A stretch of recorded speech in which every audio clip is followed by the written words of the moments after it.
guys, what's up? It has been an extremely long time since I've made a video, but this is one of my favorite videos to make. This is a video I always enjoy making, and thank you for the people that always come back to these videos and watch them, and I really enjoy making them, so I just want to start that off. I will also start off with quite a bit of honorable mentions I have here, and I probably have missed a couple because honestly there was just so much good music in 2024. A couple of honorable mentions I have is the Plot and Use volume EPs. They had 3 EPs that they came out with. This Counterparts EP they came out this year, Heaven Let Them Die, Model by Wallows, Blue Hour by Real Friends. I have my top 12 albums of 2024. That was kind of just what I decided to come up with as the number for my top. And number 12 for me is Let's Start Degeneracy by Microwave. Microwave was a band I really got into this year, and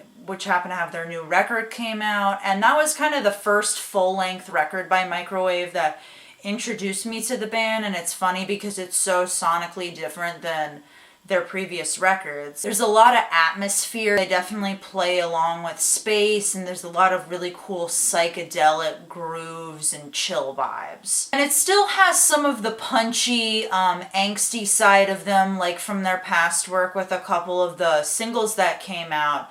But they've definitely kind of toned that down more, and the vocalist is kind of going for more of a chill, laid-back vocal delivery. I think they pulled off this really cool, trippy, like progressive rock sound on this record, and I really enjoyed it from start to finish. Some of my favorite songs from this album were Strangers, Bored of Being Sad, and Straw Hat. Number 11 for me was Samurai by Lupe Fiasco. More recently, in the past recent years, I checked out kind of some more of his material, and then he happened to come out with this 8-track record, Samurai, and it really threw me for a loop, but I really enjoyed kind of the laid-back, more old-school sound.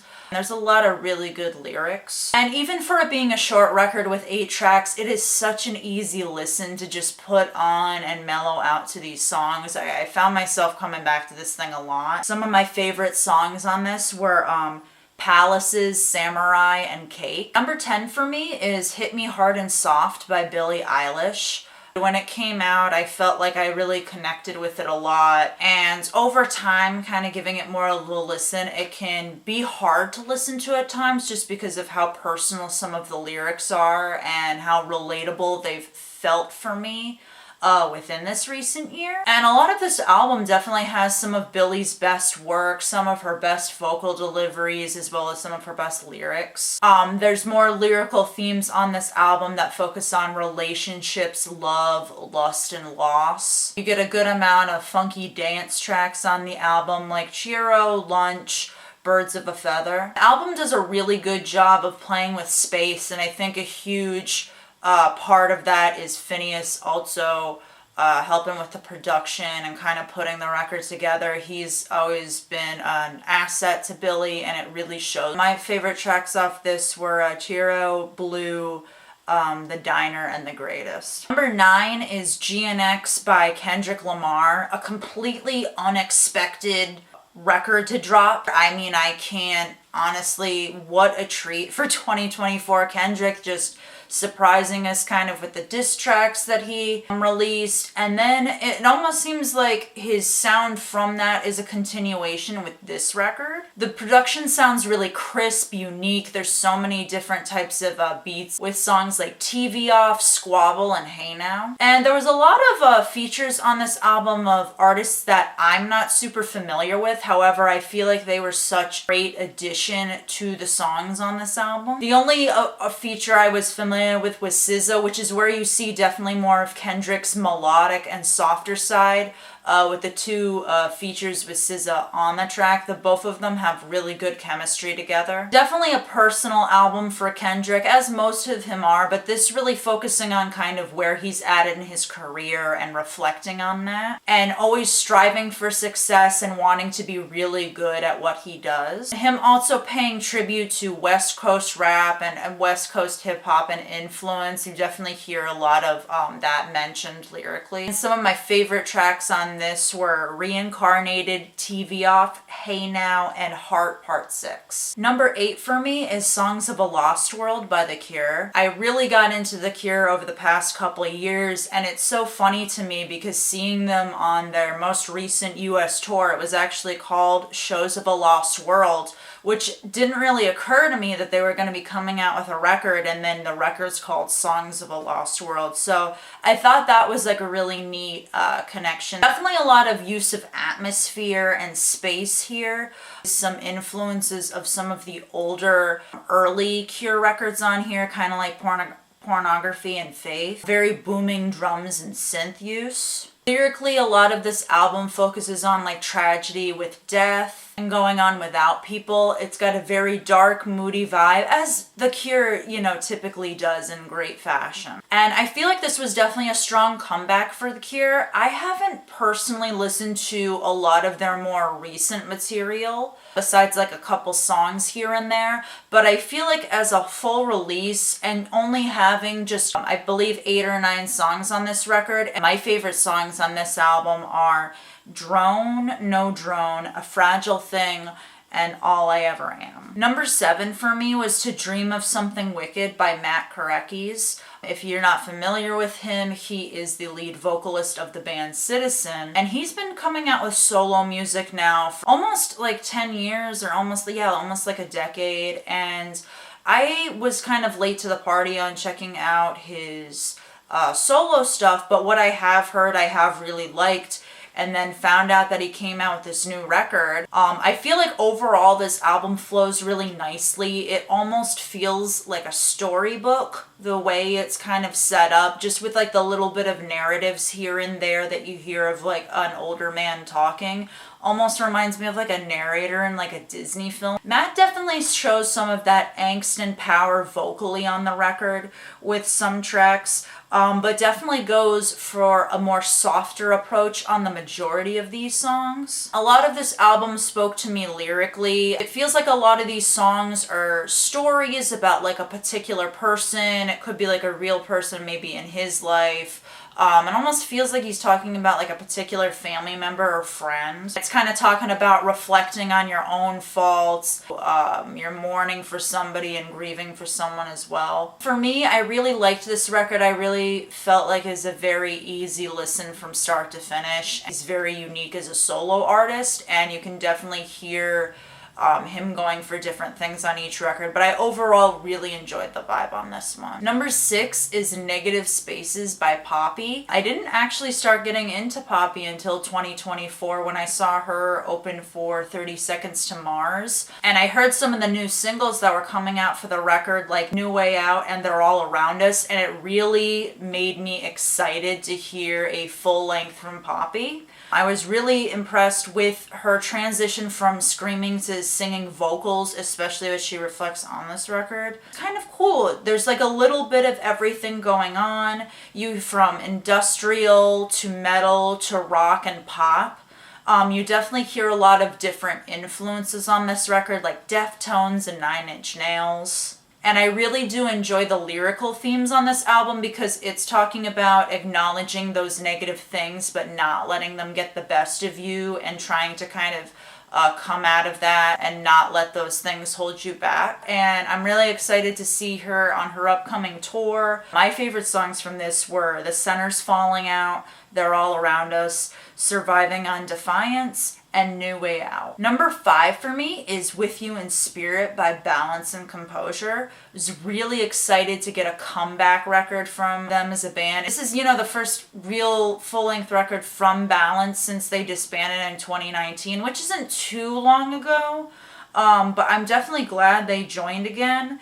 And this record really feels like a combination of their 3 records together. It has those elements of rock, angst, and emo from like the first 2 albums, but then the last record before this, Light We Made, it also has a lot of those vocal effects and kind of like experimental things going on. I love the use too of how the record opens up just with the kind of choir vocals, and there's a lot of religious and spiritual themes and imagery kind of going on. It tends to talk a lot about God, cross, heaven, the spirit, and in my opinion this is definitely some of Balance's best writing, and I really connected with the lyrics on this album as well. There's really strong melodies and hooky choruses on here, but yet still that dark and moodiness that they always have. My favorite songs off this record were Closer to God, Believe the Hype, With You in Spirit, and Cross to Bear. Number 4 for me is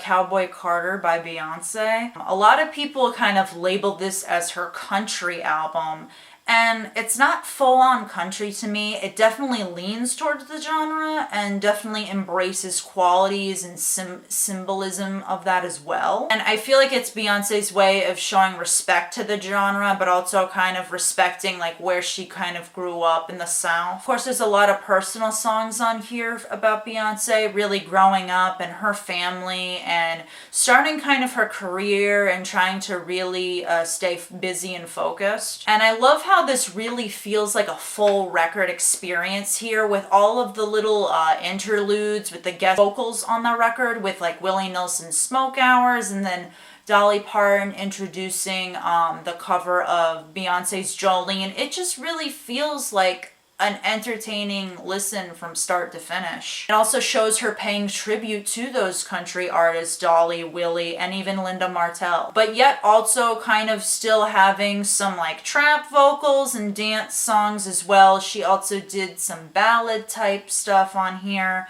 I love this record. I went back to it so much, and I'm so proud of Beyonce for making something to me that's almost as good as Lemonade. Just incredible. Some of my favorite songs off this record are Two Hands to Heaven, 16 Carriages, Two Most Wanted, Ya Ya, and Alligator Tears. Number 3 for me is Clancy by 21 Pilots. From the opening of the album, it definitely refers to Trench and connects back to the lure of that record. And even like sonically, it has definitely a very similar vibe to Trench. I almost feel like Trench and Clancy feel like a brother and sister type album. This record definitely has some of Josh's best drumming on it. It's more upbeat. He's kind of doing more punk styles. There's a lot more fills going on. As always, the lyrics are solid, and you can see different attire, different day. I didn't realize that my camera stopped recording after a certain point of time. So I am here re-recording the part that happened, so woo! The lyrics are really strong as always with 21 Pilots regarding several topics, mostly about mental health, being there for friends, trying to stay motivated through tough times. And my favorite songs on the album are At the Risk of Feeling Dumb, Next Semester, and Routines in the Night. Number 2 on my list is Chronocopia by Tyler, the Creator. Like Kendrick, Tyler made a completely unexpected album. He really just dropped the one single Noid and nobody really knew what was going on, but then there was like kind of a hint of an album coming out. But when Noid came out, I loved it right off the bat, thought it was a great song. Another personal album of Tyler's where he's mostly talking about dealing with fame and his thoughts on relationships, kind of like that he doesn't want to get too involved in relationships, and then talked about if he was a dad or having children as well. And then just dealing with the fame, like people trying to follow him around and him also just getting more notoriety. As always, Tyler has amazing flows from this album and definitely has his own flair with his melodic vocals as always. It feels like a strong continuation almost of Call Me If You Get Lost, but I would say that dives a little bit more deeper into Tyler's personal life. As always, Tyler's records keep me engaged, and this one kept me engaged throughout the whole album, just with the lyrics and the different flows, the different use of production and beats. My favorite tracks on this album are Take Your Mask Off, Ra Ta Ta, Thought I Was Dead, and Noid. Now you guys ready for that number one? Foxing's self-titled record. I absolutely loved this thing, and I think what made me love the record even more was seeing a good majority of these songs live. I saw Foxing on their most recent headlining tour, promoting the new album. And I gotta say, these songs are really meant for a live audience. There's so much focus on instrumental breakdowns and builds and dynamic on this record. It's very raw and emotional and kind of noisy in a way, just with how loud the guitars are, kind of the distorted effects. Also, even use of like vocal effects, which Connor tends to do in their music. I feel like he played with that more, starting on Nearer My God and then kind of continuing a little bit with Draw the Moon and this record. This album also has some of Foxing's most aggressive songs to date, like Hell 99 and Secret History. Very raw, angsty vocals, and the instruments are just relentless on it. Again, there's just a great buildup of instrumentation throughout this album, and you see it with almost every single song. Lyrically, this album focuses on depression and grieving. I think specifically with Connor, the vocalist's dog passing, which was a huge part of his life. And my favorite songs from this album were probably Hell 99, Gratitude, Barking, and Greyhound. Well, that was my list, guys. I hope you enjoyed the video. As always, please comment down below. Let me know what you thought of my list. And please tell me what some of your top albums were of 2024. I think it was one of the best years for music, truly. Yeah, thank you guys for watching. If you're new to this channel, please subscribe. I always do videos talking about music in some way, shape, or form. Like the video if you liked it, give it a thumbs up. Please comment down below. Let me know, again, what your guys' top albums were. I always love to know that stuff. And as always, stay brutal. Stay tuned for more videos, and see ya later.